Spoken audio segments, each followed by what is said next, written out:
बच्चा लोग, सोम sir physics Aaradhya classes है ना। हाँ, अब आज दोस्त तेरे लिए धांसू सम्स, 2 सम्स का पैकेज है ये, एक्सरसाइज का 9, फिर इसके तुरंत बाद अपन 10 भी देखेंगे, दोनों रिलेवेंट है ऐसा इसलिए साथ में लिया, ठीक है। सम स्टार्ट करूँ उससे पहले कुछ थोड़ा छोटा मोटा गणित मैथमेटिक्स सिखा दूँ। तू 11वीं में नया नया बच्चा है, चल तेरे काम आएगा पूरे 11th 12th में ये गणित, सोहम बाबा का फिजिक्स गणित चल देख। जनरली हम जानते हैं कि if x is directly proportional to the y, ठीक है। अब इस प्रोपोर्शनलिटी के सिंबल को हम हटाएं, दूर करें, तो यहाँ पे ऐसा ले सकते हैं इज इक्वल्स टू के वाई, है ना। और ये जो इज इक्वल्स टू के है, ये के क्या है, कांस्टेंट। अपनी बात हो चुकी है पहले, कब हो चुकी, नहीं हो चुकी अरे तेरे 9th 10th तो पढ़ा है ना मैथमेटिक्स, उसमें कि जब भी प्रोपोर्शनलिटी का सिंबल हटता है तो कुछ ना कुछ कांस्टेंट आता है ना। अब मान लो reverse, if we think about the reverse process, हम इस कांस्टेंट को हटा दें, यहाँ से कांस्टेंट को हटा दें तो फिर से प्रोपोर्शनल हो जाएगा, है कि नहीं। ये और ये ऐसा रिवर्स फिनोमिनन है, ठीक है। अब इसको जब हम बड़े लेवल पे देखें तो सीखने को ये मिलता है कि जब भी प्रोपोर्शनलिटी का सिंबल रखेंगे कि x is directly proportional to the anything like y z all that, जब भी प्रोपोर्शनलिटी का सिंबल रखेंगे तो सारे कांस्टेंट उसके अंदर छू गायब हो जाएंगे। हाँ ठीक है, तो चल इसका एक और आइडिया देता हूँ, जैसे ये रहा, one more, suppose x is equal to 5 y square z 5 and a। अब तुझे क्वेश्चन में बोल दिया कि a कांस्टेंट है, यहाँ पे a कांस्टेंट है। अच्छा, a कांस्टेंट उन लोगों ने बोला, और हमको तो पता ही है कि 5 तो ऑलरेडी कांस्टेंट ही होता है। अब यहाँ पे प्रोपोर्शनलिटी का सिंबल इन्वॉल्व करूँ तो ये जो कांस्टेंट है ना 5 और a, वो छू हो जाएंगे, सिर्फ y स्क्वायर और z raise to 5 will remain. ये सीन बनेगा तेरा, ये प्रोपोर्शनलिटी का ये आइडिया होता है दोस्त। हाँ, और कभी भी ये नहीं हो सकता कि तेरा y स्क्वायर भी छू हो गया, नहीं, वो वेरिएबल है, सिर्फ कांस्टेंट ही गायब होंगे, वेरिएबल तो उधर टिके रहेंगे। हाँ समझा, तो ये थॉट अपने बहुत काम आने वाला है। जैसे एक और एग्जांपल, ग्रेविटेशन फॉर्मूला है ना फोर्स का, G m1 m2 upon r square, chapter 5 में देखा होगा, कहीं नहीं देखा तो चैप्टर 8 में देख लेना भैया। अरे चैप्टर 2 में तो देखा था, इसके MLT निकाले थे G के तब। हाँ, अब मैं बोलूँ कि ये सारे कांस्टेंट है, G m1 m2 सब कांस्टेंट है, तो नेक्स्ट स्टेप कैसे बनेगा, f is directly proportional to the 1 upon r square, ये बन गया ना। हाँ, तो तूने फिर से नोटिस किया कि प्रोपोर्शनलिटी के सिंबल में ये सारे कांस्टेंट गायब हो गए। हाँ, तो ये छोटा मोटा मैथमेटिक्स तेरे लिए लाया था आज, मुझे लगा तेरे काम में आएगा, और आएगा, देख चल अभी सम करते हैं। तो एक बात तो पक्की हो गई दिमाग में कि जो भी कांस्टेंट है वो सारा प्रोपोर्शनलिटी के सिंबल में छू हो जाएगा। ठीक है, चल पढ़ इसको आगे। अब body is initial at rest, initial rest पे मतलब इनिशियल वेलोसिटी क्या ले लेना है, 0। Okay, it undergoes one dimensional motion with constant acceleration. अच्छा, एक्सेलरेशन कांस्टेंट बोला है, तब तो भैया मजा आ जाएगा। क्यों, एक्सेलरेशन कांस्टेंट है या वेरिएबल है, इस पर से भी हम अपना फार्मूला डिसाइड करते हैं। हाँ, अरे वो एक्सेलरेशन का फार्मूला नहीं, यूनिफॉर्म चैप्टर 3 और 4 में, हाँ वो फार्मूला ले सकते हैं, एक्सेलरेशन कांस्टेंट है तो, वरना नहीं ले सकते। अरे वही फार्मूला रे, ये देख यहाँ पे लिखता हूँ, चल, v is equals to v0 plus at, d is equals to v0 t plus half at square, v square minus v0 square 2ad, है ना ये 3 फॉर्मूले। एक और है, हाँ वो जगह नहीं है, ले इधर लिख दूँ, d is equals to v plus v0 by 2 into t. ये 4 फॉर्मूले हैं तेरे कांस्टेंट एक्सेलरेशन के लिए। यूनिफॉर्म बोल, कांस्टेंट बोल, एक्सेलरेशन। जब भी यूनिफॉर्म या कांस्टेंट एक्सेलरेशन होता है तो 1 2 3 4 इन 4 फॉर्मूलों को हम ले सकते हैं, वरना नहीं ले सकते। हाँ ये भी ध्यान रखना, नहीं ले सकते, ठीक है। यहाँ पे लेंगे, यहाँ पे एक्सेलरेशन को कांस्टेंट बोल दिया है। तो तुझे समझ में आया ना कि क्वेश्चन को ध्यान से पढ़ना कितना फायदेमंद है। तूने ध्यान से पढ़ा कि एक्सेलरेशन कांस्टेंट है तो तुझे तुरंत स्ट्राइक हुआ कि वो पुराने फॉर्मूले यहाँ पे ले सकता हूँ जरूरत है तो, ठीक है। अब क्या बोला, the power delivered to it, is it time t is proportional to what, हाँ मतलब power is proportional to what type of t, कौन सा t raise to 1/2, t raise to 3/2, t square, कौन सा t डायरेक्टली प्रोपोर्शनल आएगा। तो no problem, no problem, power पे मेहनत कर रहे हैं ना, कर लेते, चला जा। देख पावर का फॉर्मूला क्या है, वर्क अपॉन टाइम और FV भी है। इस बार FV से काम लेता हूँ, है ना, हाँ क्योंकि एक्सेलरेशन है तो force is equal to ma, तो चल power is equal to FV। अब F मीन्स ma। अब दिमाग लगा, ये मास तो ऑब्जेक्ट का कांस्टेंट ही रहता है मोशन के ड्यूरिंग, स्पीड ऑफ लाइट से जा रहा है ऑब्जेक्ट तो बात अलग है, हम नॉर्मल बातें कर रहे हैं। तो मास कांस्टेंट रहता है और एक्सेलरेशन इस बार कांस्टेंट है, तो हम इन दोनों को छू कर देंगे और प्रोपोर्शनलिटी सिंबल लगा देंगे, P is directly proportional to the V। आ गया आंसर। लेकिन ये जो 4 ऑप्शन दिए ना उसमें V नहीं है, कहीं पे T है, मतलब इतना सफिशिएंट नहीं है, तुझे आगे भी कुछ करना पड़ेगा। तो आगे करने के लिए इस V को कुछ ना कुछ करो, तो कर सकते हैं ना। V का जुगाड़ देखिए यहाँ से, V is equals to V0 plus AT, ये 0 तो V is equals to AT ले सकते हैं। तो in place of V there is a AT, so finally power is equals to ma square into T। अब देख मास भी कांस्टेंट है, एक्सेलरेशन भी कांस्टेंट है, तो ये सारा प्रोपोर्शनलिटी के सिंबल में चला जाएगा, तो क्या रह जाएगा, P is directly proportional to the T। This is our answer. अच्छा लगा ना?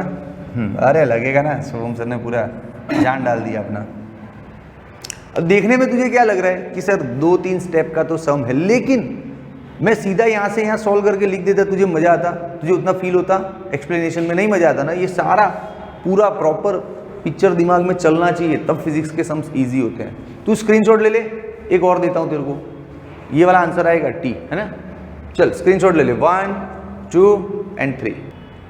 ओके बच्चा लोग, अब एक्सरसाइज का 10th सम, धांसू है इसका, मैथमेटिक्स भी थोड़ा, हाँ चल चालू करते हैं, कुछ ना कुछ पढ़ते हैं, समझते क्या धांसू है। अब body is moving in directionally under the influence of a source of constant power, ठीक है। यूनि डायरेक्शनली मतलब एक डायरेक्शन में जा रही है। A body is moving unidirectionally मतलब 1 डायमेंशनल मोशन है, ठीक है। Under the influence of a source of constant power, अरे पावर को कांस्टेंट बोल दिया, क्या बात है, बड़ी हिम्मत है।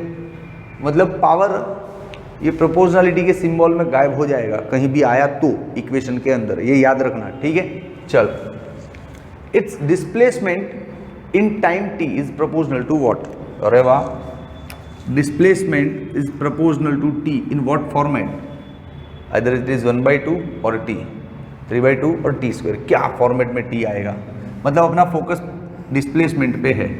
नो प्रॉब्लम, थोड़ा सा गणित और सीखना पड़ेगा। देख क्या हम जानते हैं कि इफ वी हैव x, इस x का हम डिफ्रेंशिएट करें d/dt करें तो हमको v मिलता है, पता है ना। और v को फिर से डिफ्रेंशिएट करें d/dt तो हमको क्या मिलता है, एक्सेलरेशन a मिलता है। ये सीधा ट्रैक हो गया कि तेरे पास x है तो उसको डिफ्रेंशिएट कर तो v मिलेगा, फिर v को भी डिफ्रेंशिएट कर तो फिर एक्सेलरेशन मिलेगा। लेकिन मान लो कभी उल्टा करना पड़ गया कि जैसे तेरे पास एक्सेलरेशन है और तेरे को बोला v ला तो जरा, एक्सेलरेशन पर से v ढूंढ दो, तो तू उल्टा भी कर सकता है, लेकिन तब तुझे इंटीग्रेट करना पड़ेगा। ऐसे इंटीग्रेशन करेगा ना, हाँ, तो तुझे क्या मिल जाएगा, v। फिर v को वापस इंटीग्रेट करेगा तो क्या मिल जाएगा, x। तो तू समझ दोस्त, ये बहुत मस्त ट्रैक है अपने को याद रखने का कि x से डिफरेंशिएशन, x के डिफरेंशिएशन से v मिलता है, v के डिफरेंशिएशन से एक्सेलरेशन मिलता है। और रिवर्स इज ऑल्सो सेम कि a के इंटीग्रेशन से v मिलता है और v के इंटीग्रेशन से x मिलता है। ये चीज़ें बहुत काम आने वाली है भैया। हाँ, तू मैकेनिक्स पढ़ रहा है तो मैकेनिक्स में से बहुत काम आएगा, याद रख लेना, सोम बाबा का पर्सनल फंडा है। चल, अब पावर से ही स्टार्ट होगा और डिस्प्लेसमेंट बना देंगे, क्यों घबरा रहा है। देख, जैसे पावर क्या होता है, वर्क अपॉन टाइम होता है, तो वर्क क्या होगा, पावर इंटू टाइम हो गया, नो प्रॉब्लम। ये पावर तो कांस्टेंट है, मतलब इससे डरना नहीं है, ये तो कहीं ना कहीं सेटल हो जाएगा, गायब हो जाएगा। ये वर्क क्या लेना है, तो वर्क डेल्टा के ले ले, डेल्टा के मीन्स के फाइनल माइनस के इनिशियल। इनिशियल तो कुछ बोला नहीं इन्होंने, तो अपन समझ लेते इनिशियल वेलोसिटी जीरो, तो इनिशियल काइनेटिक एनर्जी भी जीरो, और ये हो गया हाफ mv² और ये जीरो। ठीक है दोस्त, चल आ जा आगे। इतना मैथमेटिक्स तो समझ में आया। अरे वर्क एनर्जी थियरम लगाया ये, हाँ तो फिर अब इसको इधर वापस सेटल कर। Half mv² is equal to power into time, तो v² क्या होगा तेरा pt 2/m, ये 2 ऊपर m नीचे। अब यहाँ से v पर से स्क्वायर हटा दे तो ये पूरा अंडर रूट में चला जाएगा 2p/m इंटू टी, है कि नहीं।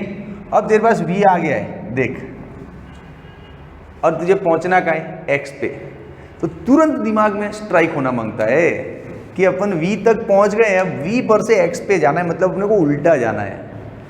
x के डिफ्रेंशिएशन से v तक जाते हैं हम, v के डिफ्रेंशिएशन से a तक जाते हैं, लेकिन इस बार मामला उल्टा है, v पे अटका है और तुझे वापस x पे जाना है रिटर्न, तो इंटीग्रेशन का मामला बनेगा, ये पक्का तय है। उसको कैसे बनाना है वो अपनी मैथमेटिकल स्किल है। देख इसको इंटीग्रेशन के मामले में कन्वर्ट करता हूँ, ये सब तो नहीं चाहिए ना अपने को, तो इसको मिटा देता हूँ, रुक। हाँ अब भी इसको इंटीग्रेशन में कन्वर्ट कर दे, रुक जा, घबरा नहीं तू। देख कैसे करना है, तो बहुत स्किलफुल काम है, आराम से करना है।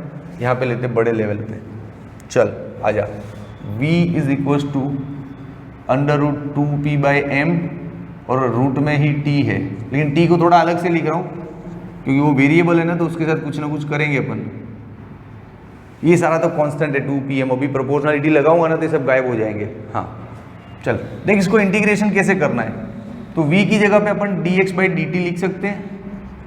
भाई हाँ अभी इंटीग्रेशन का मामला बने, इंटीग्रेशन होता है वो पता चल जाता है, फिर करने का कैसे उसमें अटकते हो आप, इसलिए मैं शांति से समझा रहा हूँ।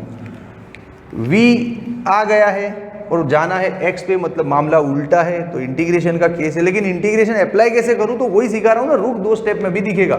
इस पहले v को dx/dt लिखा, अब dt को सामने डाल दे, तो हो गया dx √2p/m t⁻1/2 और dt इधर घुस गया सामने, दिख रहा है इंटीग्रेशन। हाँ तो फिर ये ले, इसका और इसका हो गया ना, ठीक है। चल दोस्त, अब dx का इंटीग्रेशन क्या होता है x, तो देख v से x पे निकल गया ना तू, लेकिन बीच में 2 स्टेप बहुत केयरफुली ध्यान रखने का इंटीग्रेशन करते वक्त, यहाँ गलती नहीं होना चाहिए, प्रॉपर समझ के करने का, ठीक है। ऐसे तुझे मान ले सम में एक्सेलरेशन दिया है और इंटीग्रेशन में कन्वर्ट करना है, तो उसको लिख dv/dt, है ना, फिर dt को सामने भेज दे, फिर दोनों साइड ये कर ले, हो गया इंटीग्रेशन, सिंपल है। ओके चल आ जा। अब ये √2p/m, ये t⁻1/2 का इंटीग्रेशन क्या होगा, इंटीग्रेशन हम जानते हैं ना, +1 करना होता है और उसको नीचे लाना होता है, यही होता है, ऐसे ही होता है इंटीग्रेशन, ठीक है। अब ये क्या हो गया 3/2 t⁻3/2, और बाकी का ये सारा जो भी तुझे दिख रहा है ना, सब प्रोपोर्शनलिटी में निकल चल, इतना कौन मेहनत करेगा। आ गया ना, x is directly proportional to the 3/2 of t power, clear हो गया। ये रहा आंसर, ले जल्द से कर, मजे कर। आया कि नहीं मजा, तुझे लगा ना कि सोहम सर ने पूरा दिल से अंदर घुस के समझाया, मतलब सारा, ठीक है दोस्त। और फिर भी लग रहा है ये सारा मैथमेटिक्स देख तेरे लिए नया है, तू 10th तक इस टाइप का मैथमेटिक्स, इस टाइप का कैलकुलेशन से तेरा हैबिट नहीं था, तो तुझे अचानक से सब कुछ नया लग रहा है, तो थोड़ा प्रैक्टिस कर।